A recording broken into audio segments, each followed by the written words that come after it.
It wasn't just a disagreement. When Charles Leclerc overruled Ferrari's pit wall strategy mid-race in Canada, it marked a deeper fracture, one too loud to ignore. When Bryan Bozzi calmly instructed Plan B, Leclerc fired back. No, I think Plan C. Moments later, Bozzi called him in. Box, box. Leclerc, visibly annoyed, questioned, why did we make the stop? The answer? We are on B. But he had just told him the tires were fine. The voice in the car wasn't of a driver. It was of a man tired of not being heard. This wasn't about hard versus medium compounds. This was a coded message from Leclerc. You no longer control me. And Ferrari's silence? More damning than any error on track. What we're witnessing isn't strategy confusion. It's a silent war over leadership, control, and identity. Leclerc, the once obedient prodigy, is no longer asking for permission. He's demanding command. But in Maranello, that's not just rebellion, that's sacrilege. The pit wall tried to guide him. He defied them, and the world heard every word.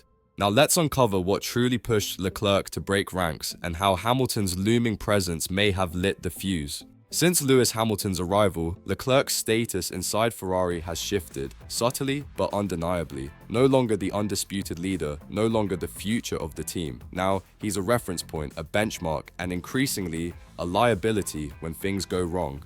In 2024, it was clear. The car was built with Charles in mind, but 2025, the engineering whispers tell a different story. Ride height tweaks, aero balance setups, brake feedback optimization, all gradually tilted toward Hamilton's feedback profile. And what happens to a driver like Leclerc when his voice becomes secondary? He gets louder, not in the garage, but on the radio. That Canadian GP wasn't just about tire strategy, it was about being heard in a team where his influence is fading. Why did we stop? It wasn't a question, it was an accusation. Hamilton, the 7-time world champion, doesn't need to ask. He commands. Leclerc, trying to assert control, is now being publicly told to shut up and drive. That's not feedback, it's a warning. When power shifts inside Ferrari, it's not announced. It's leaked in lap times and ignored calls. To understand the root of that fracture, we need to go back to the moment Ferrari cut his inner circle apart. Let's now examine the engineer swap that changed everything and quietly shattered the trust inside Ferrari's command structure. Behind every great driver is an engineer who gets him. For years, Xavier Marcos was that man for Leclerc, calm, connected, and crucial in decoding the chaos. But in early 2024, Ferrari replaced him with Bryan Bozzi. Officially, it was a strategic reshuffle. Unofficially, it was the beginning of Leclerc's unraveling. Bozzi is competent, but the chemistry, cold, the trust, fragile, and the communication, often awkward, sometimes absent. Montreal wasn't the first time Leclerc questioned Bozzi mid-race. It was just the loudest. But why change what worked? Insiders suggest pressure from upper management to align both sides of the garage under a more unified technical direction. Code 4, make it Hamilton friendly. And Leclerc felt it. The change wasn't just a name on the radio, it was a message. You're not untouchable anymore.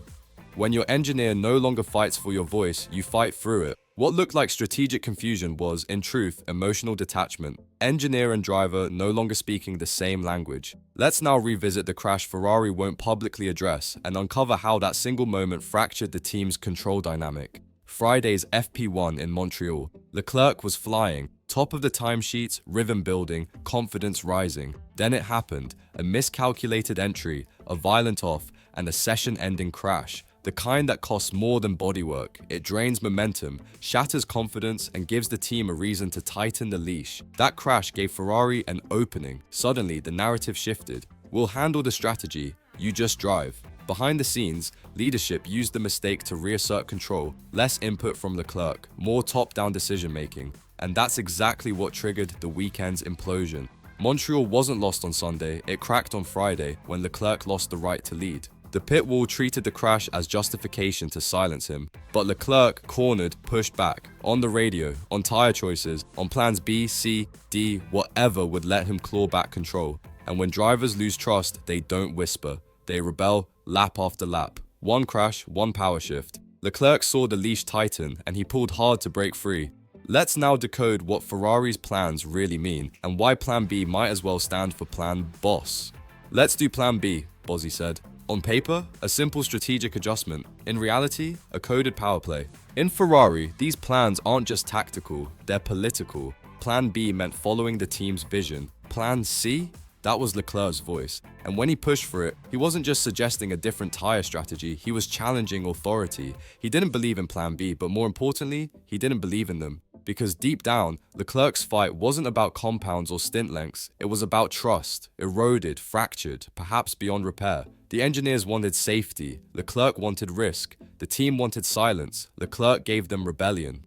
The mediums are a good tire, he insisted, not for grip, for defiance. And Ferrari's response? Compliance. Okay, Bozzi said, but minutes later called him in anyway, like a parent humoring a child, then overriding him. The pit wall said, Plan B. Leclerc heard, you're not in charge.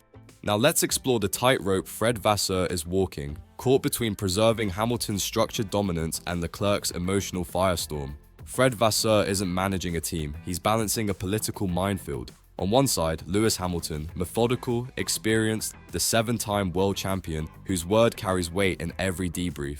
On the other, Charles Leclerc, emotional, instinctive, and desperate to prove he hasn't been demoted to second fiddle. Montreal forced Vasseur to confront a brutal truth. Ferrari can't serve two masters. Hamilton brings structure, engineering precision, and long-term ambition. Leclerc brings speed, flair, and volatility, but only one can shape the team's identity, and right now the scales are tipping toward the Brit. Leclerc knows it. You can hear it in his tone. Not frustration, fear. Fear of becoming irrelevant inside his own team. Vasseur, the master politician, held private talks with Charles after the race. But there's no PR statement that can fix what broke in Canada. When a team principal starts having closed-door conversations with his top driver, it's not to listen. It's to control the fallout. Shut up and drive wasn't Valsecchi's message. It was Ferrari's frustration, outsourced and amplified. Now let's see how a single phrase spoken outside the cockpit revealed more about Ferrari's internal politics than any official statement ever could. When Davide Valsecchi said it, shut up and drive, it echoed louder than any Ferrari press conference. He wasn't speaking as a pundit, he was speaking as a proxy, someone voicing what the team itself won't dare say publicly. Valsecchi's rant wasn't accidental, it was surgical. He listed Leclerc's mistakes, the crash, the missed sessions, the qualifying excuse about Hadjar. Then he dropped the hammer. This isn't the time to complain, this is the time to say sorry. But behind the microphone, there's a deeper truth. Ferrari wanted this said, not internally, not on record, but out loud by someone with no official title, but with paddock proximity. It was a trial balloon. A public test to see how far they could push Leclerc's credibility before fans push back. Because when a team starts letting outsiders speak discipline for them, it means one thing: internal authority is fractured.